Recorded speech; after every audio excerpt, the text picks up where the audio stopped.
नमस्कार, स्वागत है आपका संवाद 365 में। आपके साथ मैं हूं दिग्विजय सिंह चौहान। हाजिर हूं उत्तराखंड की खबरों को लेकर। आइए नजर डालते हैं उत्तराखंड में क्या कुछ खास चल रहा है, क्या कुछ उत्तराखंड की खबरें हैं।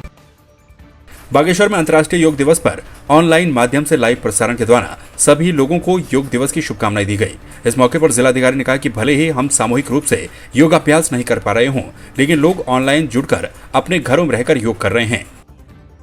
7th अंतर्राष्ट्रीय योग दिवस की मैं आप सभी को बहुत बहुत बधाई और शुभकामनाएं देता हूँ। ये हमारे लिए बहुत ही गर्व की बात है कि योगा जिसका ओरिजिन इंडिया से हुआ और आज इसको पूरे विश्व भर में मनाया जा रहा है। और इसके बेनिफिट्स, योगा के बेनिफिट्स हम सब जानते हैं। योगा का मतलब जो यूनियन है, union of body and mind. और ये हमारे जो इस बार की जो थीम है योगा फॉर वेलनेस, उसी को दर्शाता है। पूरे हमारे वेलनेस के लिए सभी को योगा को अपनाना चाहिए, सभी को योगा करना चाहिए। अंतर्राष्ट्रीय योग दिवस के मौके पर टिहरी में भी 100 से अधिक पुलिस जवानों ने योगाभ्यास किया। पुलिस लाइन चंबा में वरिष्ठ पुलिस अधीक्षक तृप्ति भट्ट ने जवानों के साथ योगाभ्यास कर उनका मनोबल बढ़ाया। आपको बता दें कि टिहरी जिले के चंबा पुलिस लाइन में पिछले 15 दिनों से 100 से अधिक पुलिस के जवानों को योगाचार्य अमित राज के द्वारा योग सिखाया जा रहा है। 15 दिवसीय योग और आयुर्वेद शिविर आयोजित किया गया था और इसमें काफ़ी लोगों ने काफ़ी लाभ प्राप्त किया। ऑनलाइन और ऑफलाइन दोनों माध्यम से इसको हम लोग लाइव भी ब्रॉडकास्ट कर रहे थे अपने फेसबुक पेज से, और काफ़ी बड़ी संख्या में 15 दिन तक लगातार हम लोगों ने इसमें प्रतिभाग किया और काफ़ी अच्छा इसका फीडबैक मिला। और मेरी यही अपील है पूरे पुलिस परिवार से कि इसे 15 दिन तक या एक दिन तक सीमित ना रखते हुए अपने जीवन का एक अभिन्न अंग बनाएं, और जो तनाव है या अपने शारीरिक जो बीमारियां वगैरह हैं उसमें जिस भी प्रकार के इम्प्रूवमेंट के लिए हम अपनी ब्रीदिंग एक्सरसाइज या इम्यूनिटी बिल्ड करने के लिए योग और प्राणायाम और अपने जो डाइटिंग हैबिट्स हैं, ईटिंग हैबिट्स हैं, न्यूट्रिशियस खाना है, तो योग और आयुर्वेद दोनों ही साथ साथ चलते हैं और उसका हम काफ़ी फायदा अपने दैनिक जीवन में उठा सकते हैं। टिहरी झील में डूबे राजमहल की झलक इन दिनों एक बार फिर से झील का जलस्तर कम होने से दिखने लगी है। इस डूबे राजमहल के कुछ हिस्सों को देखने के लिए टिहरी और आसपास के लोग बड़ी संख्या में पहुंच रहे हैं। पानी कम होने के बाद पुरानी टिहरी का राजमहल और रानी का दरबार इन दिनों लोगों को दिखने लगा है, जिससे लोगों की पुरानी टिहरी की यादें ताजा हो गई। जैसा कि आप देख रहे होंगे, ये मेरे पीछे ये खंडर दिखाई दे रहे हैं।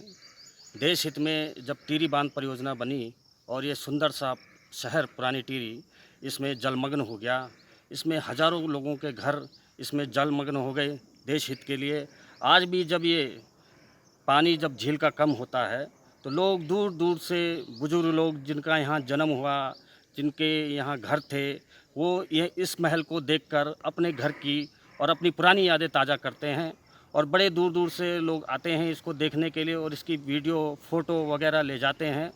जो पुरानी टिहरी शहर था वो मैं समझता हूँ कि उत्तराखंड का एक सबसे खूबसूरत शहरों में से एक शहर था। वहाँ पर सारी सुविधाएं थी और वहाँ पर हमारे मेले, वहाँ पर हमारे सारे सांस्कृतिक जो हमारे सारे जो कार्यक्रम थे वो टिहरी शहर में होते थे। और आज जब वो टिहरी शहर पूरा का पूरा जलमग्न हो गया टिहरी बांध के निर्माण के कारण, तो अब जब पानी कम होता है तो वहाँ का सिर्फ एक अवशेष जो राजमहल है उसका एक खंडर सा नुमा वो दिखाई देता है, जिससे कि पुरानी टिहरी की यादें आती है। विश्व प्रसिद्ध 11वें ज्योतिर्लिंग बाबा केदारनाथ के धाम में तीर्थ पुरोहितों के द्वारा अंतर्राष्ट्रीय योग दिवस मनाया गया। 11,500 फीट की ऊंचाई पर बसे बाबा केदारनाथ के धाम में सुबह से ही तीर्थ पुरोहितों के द्वारा अंतर्राष्ट्रीय योग दिवस के मौके पर मंदिर के प्रांगण में योग की विभिन्न मुद्राओं में योग किया गया। नमः शिवाय, जय श्री केदारनाथ। आज समस्त देशवासियों को अंतर्राष्ट्रीय योग दिवस की बहुत बहुत शुभकामनाएं। ये प्रेरणा हमारे योग गुरुओं ने हम लोगों को आशीर्वाद में दी है और आज केदारनाथ में केदारनाथ भगवान की प्रतिमा योग द्वारा योग दिवस में लगाई गई और समस्त तीर्थ पुरोहितों ने आज बड़े उत्साह से केदारनाथ भगवान के मंदिर परिसर में योग दिवस बड़े धूमधाम से मनाया। गुरुकुल कांगड़ी विश्वविद्यालय के योग विभाग के द्वारा मां गंगा के किनारे योग समारोह आयोजित किया गया। भिषज विज्ञान के प्रोफेसर सत्येंद्र कुमार राजपूत ने कहा कि योग अध्यात्म और साधना का माध्यम है। 7 इंटरनेशनल डे ऑफ योगा पे सभी को बहुत बहुत शुभकामनाएं। इस कोरोना काल में योग ने जन मन सभी पे अपना प्रभाव डाला है और ये प्रभाव इतना हुआ कि लोग पीसफुली से लड़ पाए। देखा तो ये जा रहा था कि कहीं कोरोना की वजह से लोगों का ध्यान योग जैसी गतिविधियों से कम ना हो, लेकिन इस काल में भी लोगों ने योग करके अपने आप को स्वस्थ रखा और लगातार योग कर रहे हैं, जिससे जो है आने वाली जो फोबिया, एंजाइटी, इस तरह की चीजें हैं उससे भी हम लड़ पा रहे हैं। भारतीय पर्वतारोहण और स्कीइंग संस्थान औली में आईटीबीपी के हिमवीरों के द्वारा योग दिवस मनाया गया। आईटीबीपी के द्वारा अग्रिम चौकियों में भी योग दिवस मनाया गया। आईटीबीपी के जवान योग के द्वारा अपने शरीर को हिमालयी चुनौतियों से लड़ने के लिए तैयार कर रहे हैं। जोशीमठ के रैणी गांव में भूस्खलन के खतरे को देखते हुए जिला प्रशासन के द्वारा भूगर्भीय सर्वेक्षण करवाकर प्रभावित परिवारों के विस्थापन के लिए चिन्हित भूमि का सर्वे किया जा रहा है। अतिवृष्टि से रैणी गांव के जोशीमठ मलारी हाईवे पर लगभग 40 मीटर का हिस्सा ढहने के साथ ही काफी नुकसान हुआ था, जिसके बाद रैणी गांव के लोगों के विस्थापन की तैयारी की जा रही थी। वहीं चिपको आंदोलन की नेत्री गौरा देवी की मूर्ति को भी सम्मान सहित सुरक्षित दूसरी जगह पर रख दिया गया है। 3 दिनों से लगातार हो रही भारी बारिश के चलते भेटा भर की निर्माणाधीन सड़क के पुश्ते ढह जाने से पंचम केदार कल्पेश्वर महादेव मंदिर को भी खतरा पैदा हो गया। सड़क के पुश्ते टूटने से मंदिर की धर्मशाला एवं पुजारी आवास को नुकसान पहुंचा है। गांव को जाने वाला पैदल मार्ग भी 1 किलोमीटर तक ध्वस्त हो गया, जिससे ग्रामीणों की मुश्किलें काफी ज्यादा बढ़ गई हैं। पंचम केदार कल्पेश्वर मंदिर में भारी बारिश के कारण और बेटा भर की निर्माणाधीन सड़क के पुश्ते ढहने के कारण भारी लैंडस्लाइड पैदा हो गया है, जिससे कल्पनाश मंदिर के आवासीय परिसरों को खतरा उत्पन्न हो गया सर। कॉर्बेट टाइगर रिजर्व के ढेला रेंज में गश्त कर रही टीम को बाघ का कंकाल देखने के बाद हड़कंप मच गया। इस विषय में ज्यादा जानकारी देते हुए कॉर्बेट टाइगर रिजर्व के निदेशक राहुल कुमार ने बताया कि दोपहर को ढेला रेंज में जंगल में गश्त कर रही टीम को एक कंकाल मिला है। वेटनरी डॉक्टर के द्वारा इसकी पुष्टि भी कर दी गई है कि ये कंकाल बाघ का है। फिलहाल आगे की कार्रवाई की जा रही है। कॉर्बेट टाइगर रिजर्व के ढेला रेंज में एक मृत टाइगर का शव मिला है। शव की स्थिति काफी डिकम्पोज स्थिति में है। संभवतः पिछले 2-3 दिन में जो बारिश हुई है उसके कारण ये स्थिति हुई है। इस पे हमारे वेटनरी टीम द्वारा पोस्टमार्टम और आगे की कार्रवाई की जा रही है। रामनगर में कोतवाली पुलिस ने एक युवक को नशे के इंजेक्शन के साथ गिरफ्तार कर लिया। एसएसआई जयपाल सिंह चौहान ने बताया कि काशीपुर रोड स्थित ओक बुड्स स्कूल के पास चेकिंग के दौरान आरोपी को गिरफ्तार किया गया, जिसके पास से 57 नशे के इंजेक्शन बरामद हुए हैं। ये कल जो आजकल नशे का इंजेक्शन इसमें अभियान चलाया गया है। कल हमें सूचना मिली कि एक व्यक्ति गोविंद सिंह राणा उर्फ कानी इंजेक्शन ला रहा है, तो उसके विरुद्ध सूचना पे उसे ऑकवर्ड स्कूल के पास पकड़ा गया, जिसके कब्जे से 57 इंजेक्शन बरामद हुए हैं, जो कि एनडीपीएस एक्ट के तहत आते थे और एनडीपीएस एक्ट में अभियोग पंजीकृत किया गया, उसका चालान किया गया। पुलिस ने लंबे समय से फरार चल रहे आरोपी को पंजाब से गिरफ्तार कर लिया। युवक पर एक युवती को शादी का झांसा देकर शारीरिक संबंध बनाने का आरोप लगा है। युवक के खिलाफ 3 महीने पहले युवती ने रामनगर कोतवाली में तहरीर देते हुए बताया था कि उसने शादी का झांसा देकर उससे 2 साल तक शारीरिक संबंध बनाए। सूरज काम्बोज नाम का एक अभियुक्त है, जो हमारे यहाँ करीब 3 महीने पहले एक अभियोग पंजीकृत किया गया था। जो 376 और दूसरी कई सारी धाराएं थी इसके ऊपर लगी हुई। काफी टाइम से चल रहा था, इसको ढूंढ रहे थे तो यहाँ नहीं मिल रहा था लोकल में। इसकी लोकेशन हम लोगों को पंजाब अमृतसर में मिली थी, वहां से इसको गिरफ्तार किया गया है और आज इसको जेल भेज दिया गया। पिथौरागढ़ में मुंशियारी मदकोट में एक लावारिस शव मिलने से हड़कंप मच गया, जिसके बाद स्थानीय लोगों के द्वारा पुलिस को सूचना दी गई। वहीं मौके पर पहुंची पुलिस ने शव को कब्जे में लेते हुए पोस्टमार्टम के लिए भेज दिया। पानी में रहने के कारण शव काफी गल चुका है। थराली कर्णप्रयाग राष्ट्रीय राजमार्ग बीआरओ के द्वारा देर रात को थराली से नारायणबगर तक खोल दिया गया, जिसके बाद एक बार फिर से सोमवार सुबह को सुनला में पेट्रोल पंप के पास मलबा और बोल्डर गिरने से हाईवे बंद हो गया। वहीं बीआरओ के द्वारा बड़े बड़े बोल्डरों पर विस्फोट किया जा रहा है, जिससे इलाके के आवासीय मकानों के साथ ही कृषि भूमि को भी नुकसान पहुंच रहा है। काशीपुर नगर निगम पर आपके द्वारा लगाए गए भ्रष्टाचार के आरोपों का मामला तूल पकड़ रहा है। जिस भूस्वामी के नाम से शासन और प्रशासन में उप खनिज निकालने की फाइल चल रही है, दरअसल वो एक स्टोन क्रशर से जुड़ा हुआ है, जो स्टोन क्रशर भूस्वामी के खेत से ही सटा हुआ है। अब मामले को लेकर हमलावर आम आदमी पार्टी के नेता भी इशारों में कई लोगों की तरफ इस पूरे मामले में निशाना साध रहे हैं। बार बार जांच की मांग कर रहा हूँ, क्योंकि ये स्कैम है, एक बहुत बड़ा खेल है ये पूरा, जो कूड़े के नाम पर खेलने की कोशिश हो रही थी, लेकिन समय रहते उस खेल को रोक दिया गया। इसीलिए वहाँ पर आक्रोश है, गुस्सा है मेरे प्रति, लेकिन इससे फर्क नहीं पड़ता। तो जो पर्दे के पीछे के लोग हैं सब सामने आएंगे, एक एक करके सामने आएंगे अगर इसकी जांच होगी। इसीलिए बार बार जांच की मांग कर रहा हूं। बाजपुर में समाजवादी पार्टी के कार्यकर्ताओं ने प्रदेश सरकार का पुतला फूंका और जमकर नारेबाजी की। इस दौरान समाजवादी पार्टी के कार्यकर्ताओं को भारतीय किसान यूनियन और कांग्रेस कार्यकर्ताओं ने भी अपना समर्थन दिया। आपको बता दें, बाजपुर के 20 गांव की 5,838 एकड़ भूमि का किसानों को मालिकाना हक दिलाए जाने की मांग को लेकर समाजवादी पार्टी के कार्यकर्ता पिछले 13 दिनों से क्रमिक अनशन कर रहे हैं।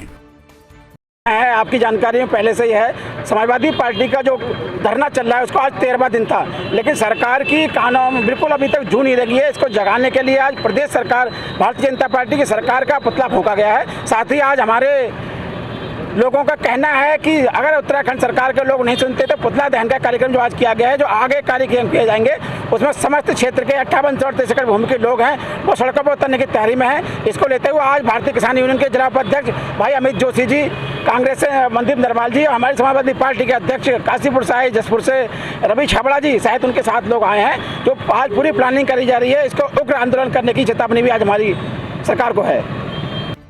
बाजपुर पुलिस ने मुखबिर की सूचना पर एक युवक को करीब 4 ग्राम स्मैक के साथ और 6,000 रुपए की नकदी के साथ गिरफ्तार कर लिया। पुलिस ने युवक के खिलाफ मुकदमा दर्ज कर उसे न्यायालय में पेश कर दिया है। हमने शाम को नियमित चेकिंग के दौरान हमें ये घनसारा से एक युवक संदिग्ध मिला, जिसके पास से लगभग 4 ग्राम स्मैक बरामद हुई है। तो उसको अरेस्ट करके हम फिलहाल माननीय न्यायालय के समक्ष पेश कर रहे हैं। लगातार ये हमारा अभियान जारी रहेगा, जिसमें हम लोग ये जो भी ड्रग्स और स्मैक वगैरह के खिलाफ अभियान चला रहे हैं और पिछले काफ़ी दिनों से लगातार कार्रवाई भी हुई है और आगे भी हमें जो इस तरह की सूचना मिलेगी तो हम लोग कार्रवाई करेंगे।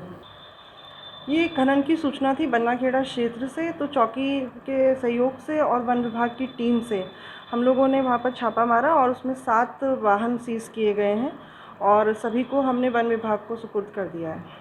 आगे इन पर जो भी पेनल्टी बनती है वो वन विभाग से उन पर कार्रवाई होगी।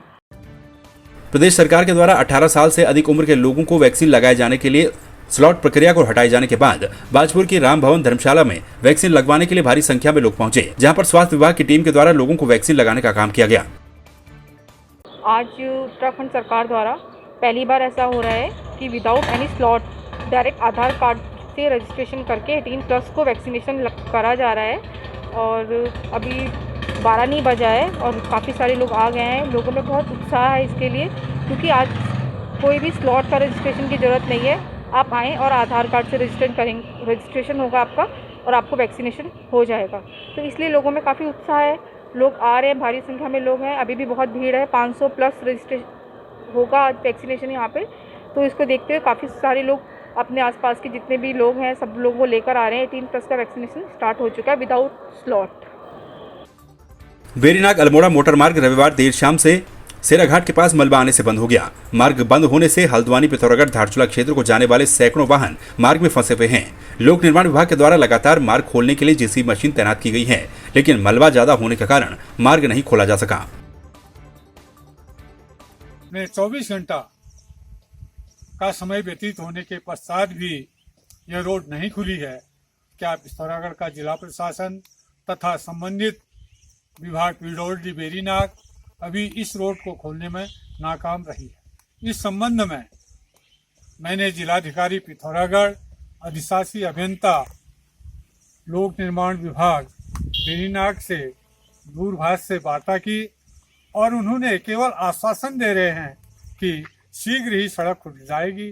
कभी कह रहे हैं कि पोपलैंड मशीन कांडा में खड़ी है, कभी कह रहे हैं चौकोड़ी में खड़ी है, लेकिन अभी तक वो मशीन वहाँ तक नहीं पहुँची है, जिस कारण से सड़कों के दोनों सैकड़ों वाहन फंसे हुए और सैकड़ों वाहन में जो यात्री आए हैं कल 3 बजे से भूखे प्यासे बरसात में रोड के किनारे बैठे हुए हैं। इससे ज्यादा रख सकता। नगर पंचायत बेरीनाग की विभिन्न समस्याओं को लेकर नगर पंचायत अध्यक्ष हेमपंत और सभासदों ने नगर वासियों के साथ तहसील परिसर में धरना दिया और तहसीलदार के माध्यम से मुख्यमंत्री को ज्ञापन भी भेजा, जिसमें बेरीनाग नगर पंचायत को नगर पालिका का दर्जा देने और नगर के विकास के लिए 5 करोड़ की धनराशि आपदा मद में स्वीकृत करने की मांग की गई। नगर पंचायत के बोर्ड के गठन को अब लगभग 2.5 वर्ष से ऊपर हो गया है, लेकिन इस 2.5 वर्ष में हमें जो अपेक्षित विकास के लिए जो धनराशि की आवश्यकता है वो उपलब्ध नहीं हो पा रही है। राज्य वित्त में पिछले 1 वर्ष से हम देख रहे हैं कि राज्य वित्त का जो पैसा था उसमें गंभीर कटौती हो रही है। केंद्रीय वित्त का जो पैसा आता है वो एक तरह से टाइट फंड होता है और उसका ज़्यादा सरोकार ये जो आजकल सफाई एवं अन्य प्रोसेसिंग है, सफाई से संबंधित रिसाइकलिंग वगैरह उसके लिए ज़्यादा उपयोग करना है। और हमारे बेरीनाग में दैवीय आपदा से कई दुकानें, कई मकान क्षतिग्रस्त हो गए हैं, कई दीवारें टूट गई हैं। मेरे पास कई लोगों की एप्लीकेशन आई हैं। पिछले वर्ष भी हमने शासन को सारे प्रस्ताव भेजे थे। अवस्थापना मद में हमें 1 रुपया अभी तक प्राप्त नहीं हुआ है। हमने 2,90,00,000 रुपये के प्रस्ताव भेजे हैं, परंतु उनको अभी तक मंजूरी नहीं मिल पाई है। दैवीय आपदा मद में हमने 1 करोड़ के प्रस्ताव भेजे थे, लेकिन उनमें से भी किसी को मंजूरी नहीं मिल पाई है, जिस कारण यहाँ बहुत लोगों के बीच में परेशानी है। हम विकास कार्यों को सही तरीके से अपेक्षित गति से अंजाम नहीं दे पा रहे हैं। तो आपने देखा उत्तराखंड में क्या कुछ खास चल रहा है, क्या कुछ उत्तराखंड की खबरें रही। एक बार फिर से आपके सामने हाजिर होंगे उत्तराखंड की कुछ और खबरों के साथ। तब तक के लिए आप बने रहिए संवाद 365 के साथ। नमस्कार।